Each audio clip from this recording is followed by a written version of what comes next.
This is the disclaimer for Wildlife Control Consultant and Pest Geek Podcast for the Living the Wildlife podcast. Always follow national, state, provincial, and local laws when using pesticides and or other control methods to manage pests.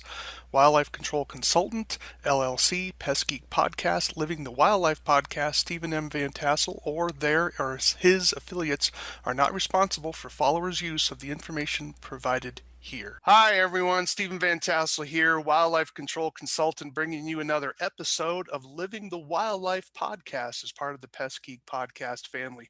I have a very special guest today. Well, all my guests are special. So here, Mike Hoggan. He is formerly with USDA Wildlife Services, and he has invented a new trap that you probably haven't heard of. And so we're really glad to have him on the show today. He introduced me to this trap several years ago. I think probably almost 6 years ago. I think you introduced it to me back then. And then so now you're retired and you going off and keeping busy trapping animals. So welcome to the show. Well, thank you for having me. All right. Why don't you tell the audience a little bit about yourself? Well, I worked for Wildlife Services for almost 43 years, and I just retired the first of January. And actually, this device was invented by a guy named Steve Nemers, and he is from Great Falls, and he was one of our guys, and he came up with a side delivery foot snare. And I always, in my mind, kind of thought something like that, but he's the one that brought it forward and brought it to me. And anyway, that's kind of how it all began. It was over 10 years ago. All right. So you didn't actually invent it then. Were you just someone who helped tweak it a little bit more, or you just bought it off of him? How did that come into your possession? Well, actually, he came up with the original device, but it needed, like anything that you're inventing, it needed some changes and this and that. And Okay. we worked together. But one thing I noticed right off, on this side device, if you're using a light cable, that it's going to cut. And I thought, that's not going to work. And in our jobs, and we've used traps and snares and everything for years and years and caught a lot of different animals. One thing that come to mind was how to utilize this without cutting. And so in my previous life before Wildlife Services, which, like I say, has been a long time, I worked for ranches. And one thing that we did at ranches is at calving time, we pulled calves. And the way to pull calves is you put these kinkless chains around their legs, and you have a difficult birth, and you pull them out that way, and it doesn't do any damage. So I wondered if that heavier chain would work with this foot snare that Steve had come up with. And so anyway, we got together and got some of this kinkless chain and this thing and that thing. And first it was a flip thing that come up, and then we come up with wires, and then we come up with this and that. And anyway, it was a work in progress, and it took a while, like anything that you invent. Sure. Well, why don't we set this up again, because I think some of our viewers are not from a trapping background. So it's called Select a Catch. That's the trap's name, Select a Catch, right? SELECTACATCH. So Select a Catch. And when you say it's side snare, do you have an example there to hold up to the audience? Okay, so the old snare system, like for bears and lions and different animals that some would use, would be like one of those throw arms that flipped straight up in the air. Okay. And it would catch, a lot of times really high and stuff. So this one was a side pull. And so it's set up to where the snare goes around in a loop. And it's the one we came up with is 11 and a half inches. And so when an animal steps on it, it comes up a certain height and pulls sideways and catches right around the wrist. Okay, so we're looking at a leg snare rather than a neck snare. Correct. Okay, and so it's not, and so where the collarum trap throws the loop around the neck, this one the animal steps like a traditional foothold, and then the loop Throws grabs the loop around the leg. Okay, and do you have an example of it there to show them? Yes. Yeah, why don't you pull it up for the audience to see that? We have a video, by the way, folks, that you'll be able to see. He has a 5-minute video that he's allowed us to include in the podcast. So you'll see it in action. He'll show you how to set it, but we want to show you what it looks like here for you. It's quite an interesting design. Okay, I don't know how much. Yeah, if you get it close enough, it'll work. Right? All right, so So this is the unit, and yeah, you'll see in that video. I mean, it's not near as hard to set it might look like. yeah. And so this right here is a tension device. Okay, now to hold it a little bit closer to the screen, to the lens. Okay, Your background filter's throwing it off. how's this looking? What if we turn off the background filter? Turn off the background filter, right?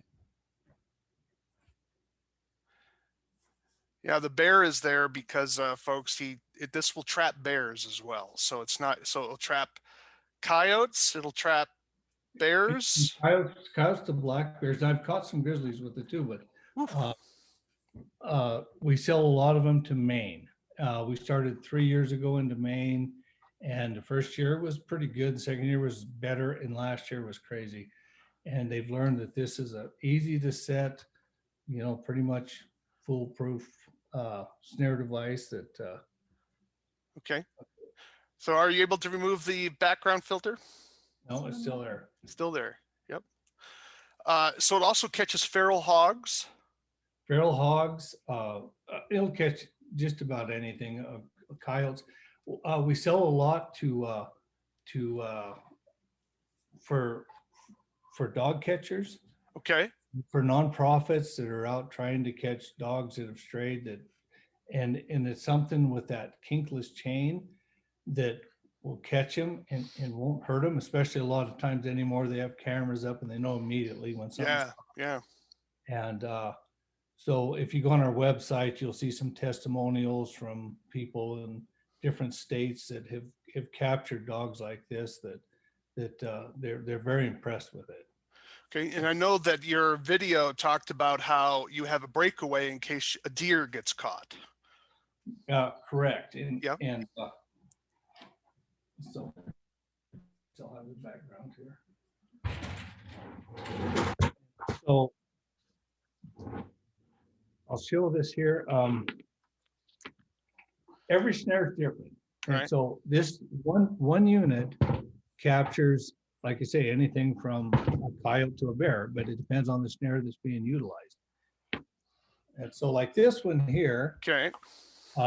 This is a typical like coyote snare, coyote bobcat, hog, but here's your breakaway. And okay.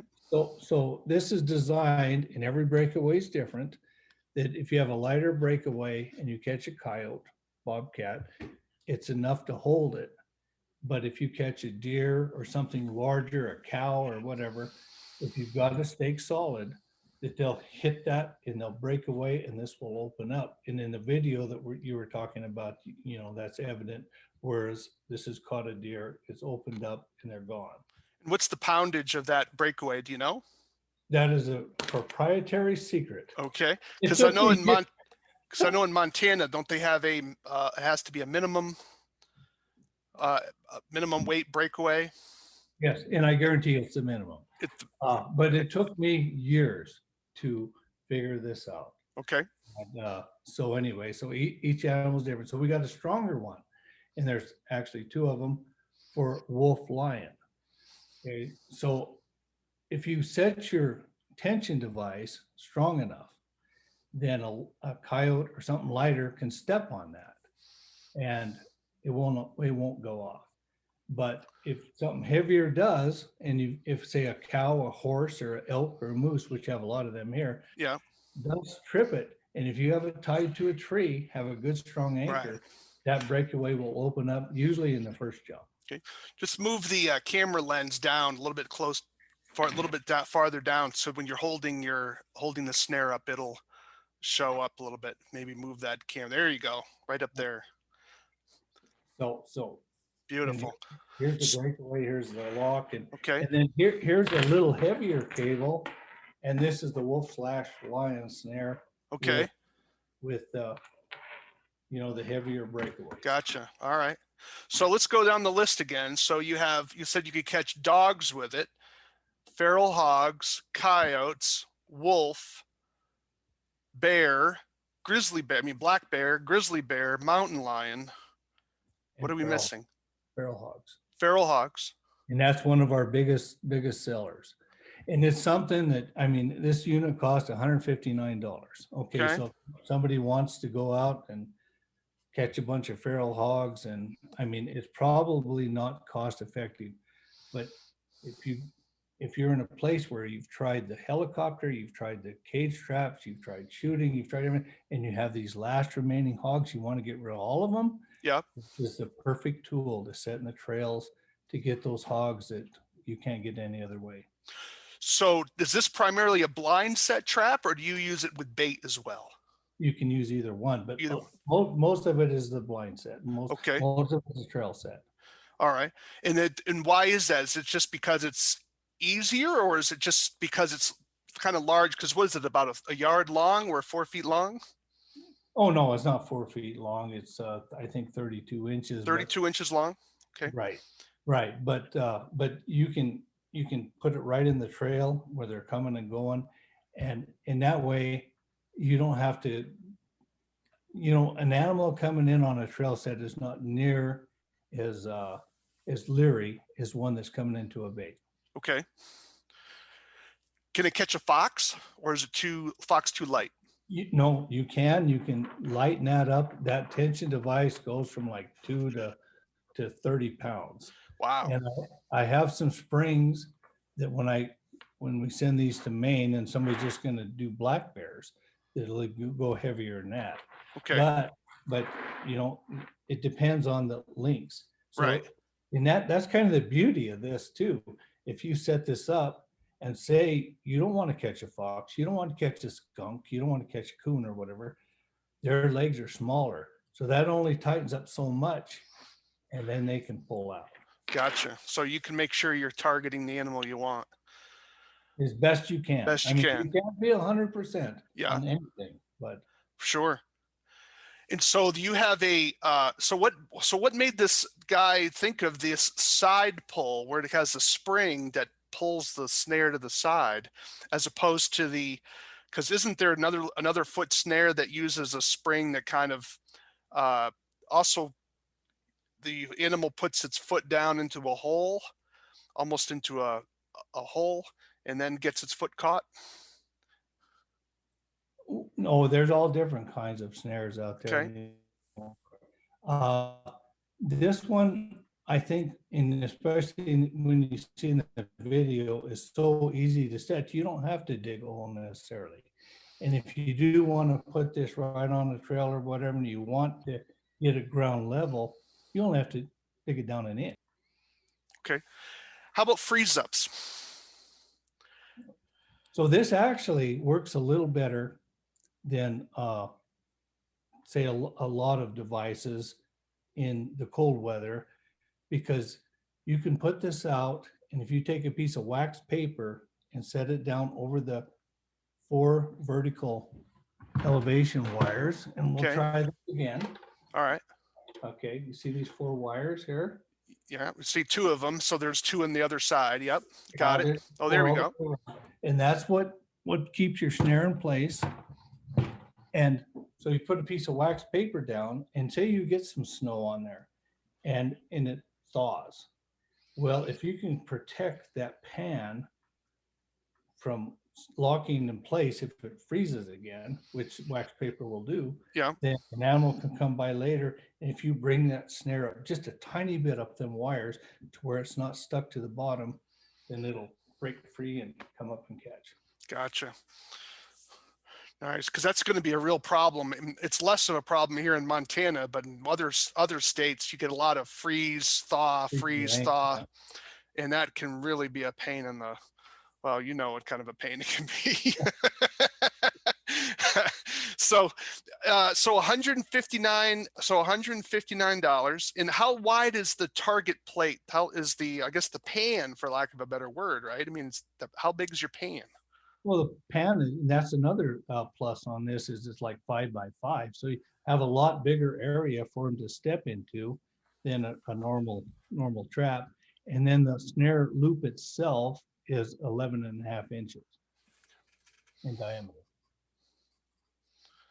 11.5 inches. And so when they purchase it, how many different chains do they get, or do you give them instructions on which type of chain they would need to put on the device to catch different animals? If you go on our website, selectocatch.com, there's all kinds of instructionals on there. And when they order the snare, they have their choice of whatever snare they want, whether it be for a bear, coyote, wolf, lion, and then they have the option of ordering different snares because one unit does it all. Right. So bobcat, I don't think we mentioned bobcat yet. Yeah, Bobcat, bobcat and the coyote snare are the same. same thing. Okay. Yeah. So those are pretty high dollar animals now.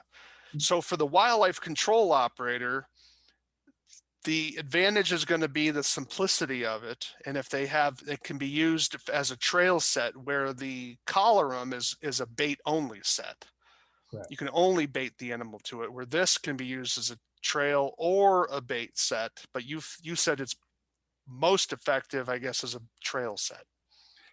Exactly. And then also without the bait, you have a wide variety of animals. You know, there's some animals that might not be as attractive to bait as others. And so whereas they're walking down the trail and you know, it'll catch, you know, basically what you're trying to target. So if someone was interested in purchasing this, it would be important for them to know whether snares are legal in their respective state. Even though this is not a lethal snare, unfortunately, just a warning to everyone, a lot of times state laws have not properly distinguished between snares and what we call cable restraints. Unfortunately, a lot of laws have not caught up to that distinction. This is really a cable restraint. Rather than a snare. A snare is typically a kill device as opposed to a restraining device. And this is a restraining device. Well, not only that, but it's they don't define between a neck snare and a foot snare. Right, right. And so when you go to our website, there's a link you can go to there that it shows all 50 states. So if you have any questions at all, you can get on there and you can read in your state what's legal and what's not. Yeah, absolutely. So from Massachusetts, you know, our motto is if it works, we ban it.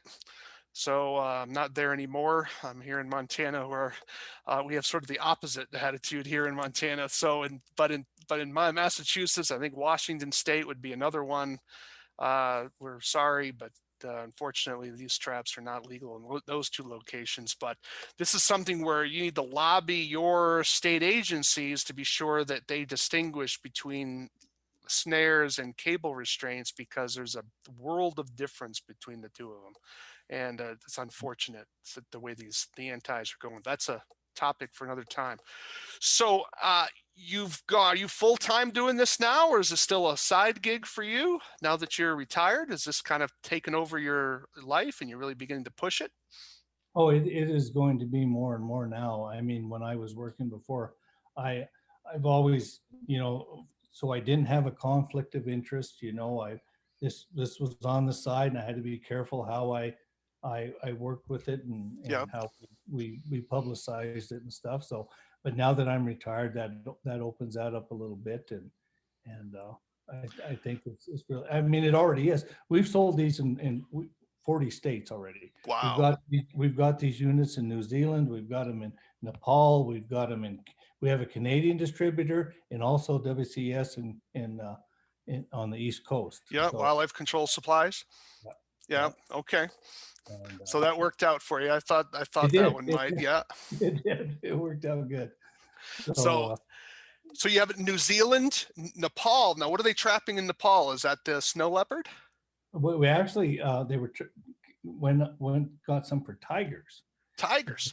Yes, the Siberian tigers, and the last I heard is they did catch a leopard down there. Oh, no kidding. Everything worked out really good. Wow. So, So how about South Africa? Have you got it to South Africa? We haven't touched it. And we actually get a lot of inquiries on the internet from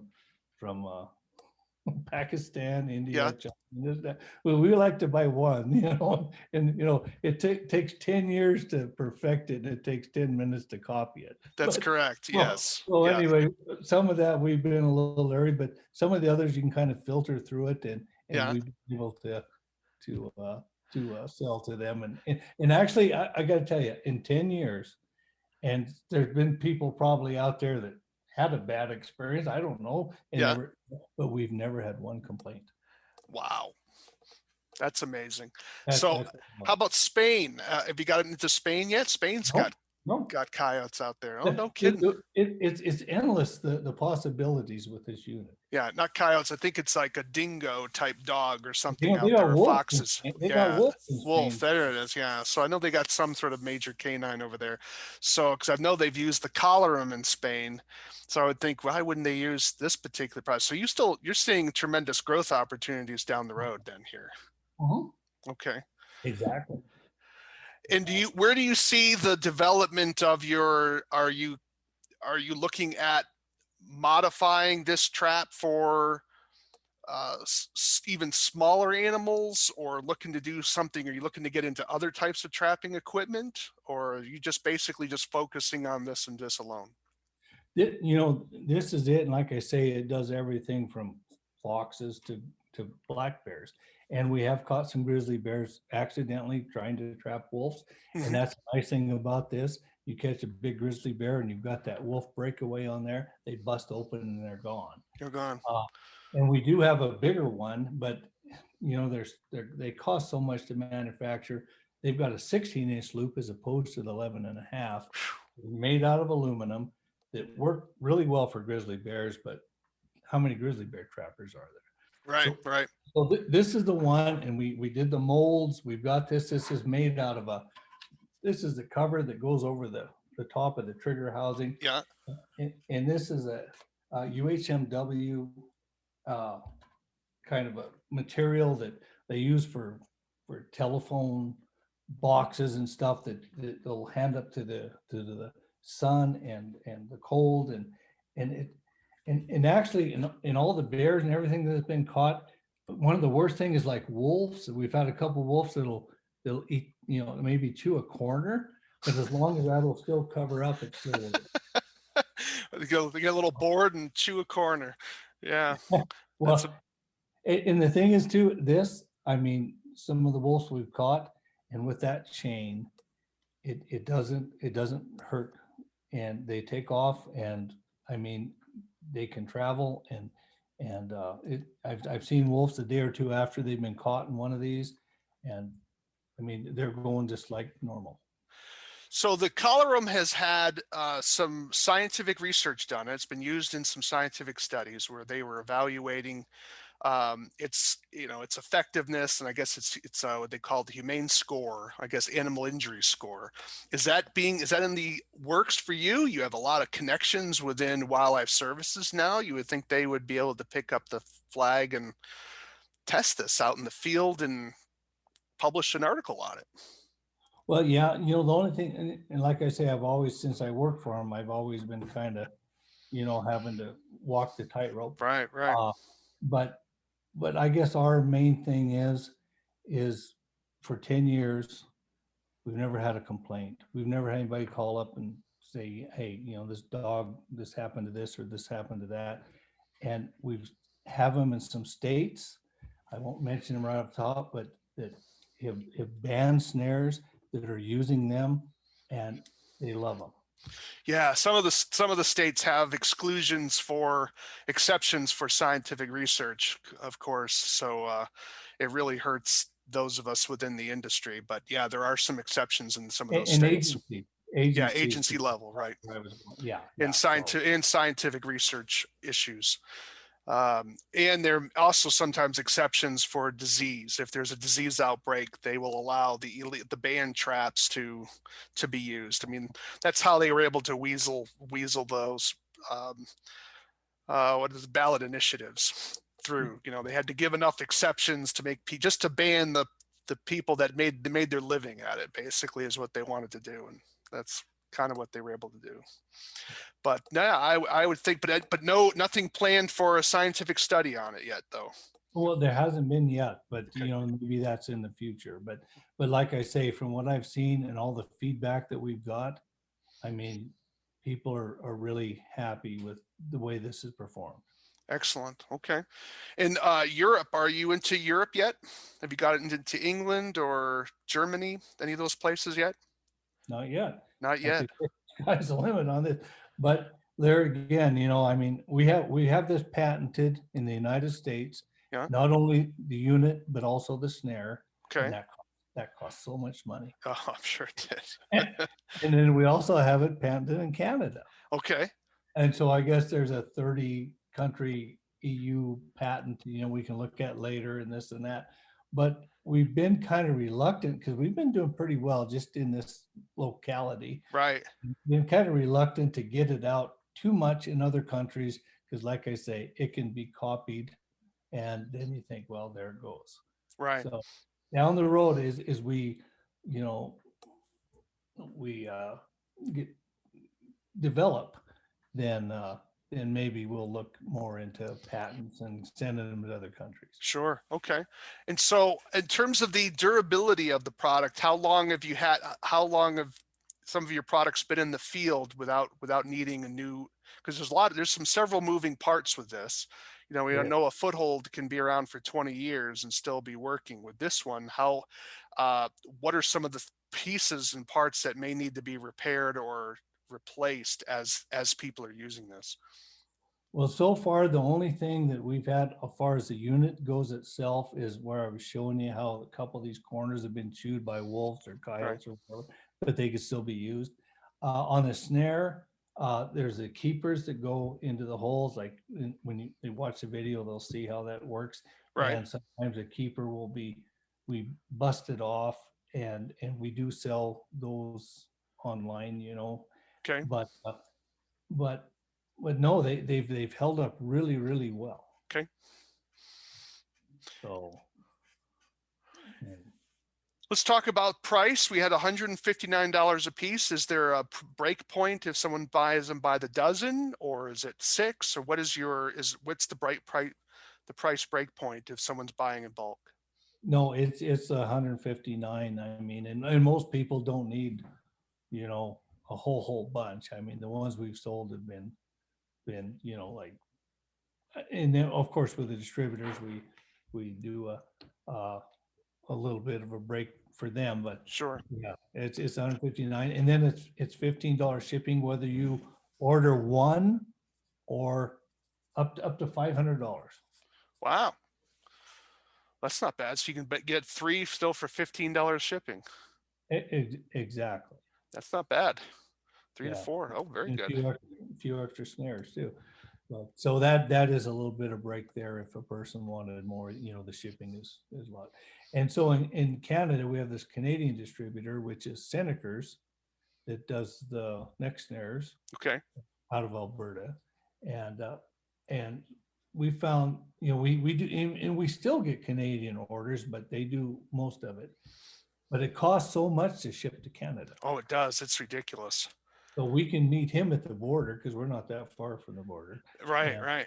that saves a lot there for the Canadian people. So you just hand it over the border? How do you handle customs and all that? Just We just throw them right over the right over, just toss them right over. Just throw it over the back there. I don't know where it went. Throw the border now. Actually, it's not too bad. He can come down, and there's some paperwork to do at the border, Yeah. and it goes right across. And that does save a lot for anybody in Canada that would like to buy them and save on shipping and stuff. No kidding. All right. Well, is there anything that we haven't discussed that you would like to make sure that we do discuss? We'll have the video on there as well for people to take a look at. But what do you want to have as the takeaway for them right now? I guess, I did this job for many, many years, and always in the back of your mind, and whatever you do, whether it be trapping or, you always want to do something a little better.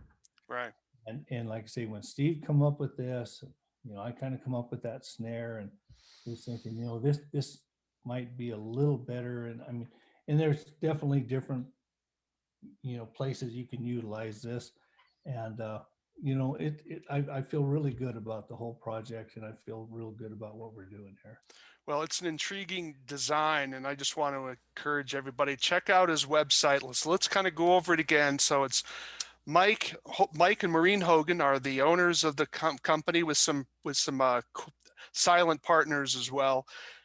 It's selectacatch.com, selectacatch.com. Just spell it out the way it sounds. Select a catch, CATCH.com, select a catch, which is a clever name. And the company owns Universal Select a Catch, and they're up here in Montana. This is the gentleman that taught me how to use M44s, and maybe we'll have to have a show on M44s because I love M44s. They are really cool, even though enough people can't use them, unfortunately. But we should probably do a show on M44s. But selectacatch.com, selectacatch.com. If you're looking for a leg snare with a different design, something that you can use to catch a wide variety of animals, everything from red fox to dogs to feral hogs to mountain lions to black bears to grizzly bears to wolves, and probably a whole host of animals in between if you want to take it that far. It has different ways of working the pressure on the trigger so you can be more selective in your catch. There are different chains that you can get to be sure you're more likely to catch the animal that you're targeting. And the chain also is something that does, just wraps around Wraps to around. keep the circulation. That's why dog catchers really love it. Dog catchers like it. So it's just another tool in that toolbox to catch some of those animals that are going to be a little bit more difficult. This is what separates the professional from just the run of the mill, someone trying to throw a box trap out to catch something. So you need to have some of these tools as animals become more and more cage wise and box trap wise. You got to be able to switch it up because people are trapping animals and moving them around and doing all kinds of crazy stuff. So check out the website, selectacatch.com. Well, thank you, Mike. Appreciate you being on the show here. So, well, everyone, this is ending another of our show of the Living the Wildlife. We want to take a few moments, subscribe to our channel, send some comments to me. You can reach me at wildlifecontrolconsultant@gmail.com, wildlifecontrolconsultant@gmail.com. Check out my website at wildlifecontrolconsultant.com as well. We'd love to hear from you, even the bad news and the good news. Of course, we'd love to get some good news. And if you're interested in being on the show, you want to be interviewed, perhaps you have a product or someone you think should be on our show about a new item or technique that should be the industry should know about, definitely you can reach out to me again at wildlifecontrolconsultant@gmail.com. And we'd love to hear from you. And remember, everyone, we want you, why do we call this Living the Wildlife? Because we want you to live the wildlife, not be the wildlife. Take care, everybody.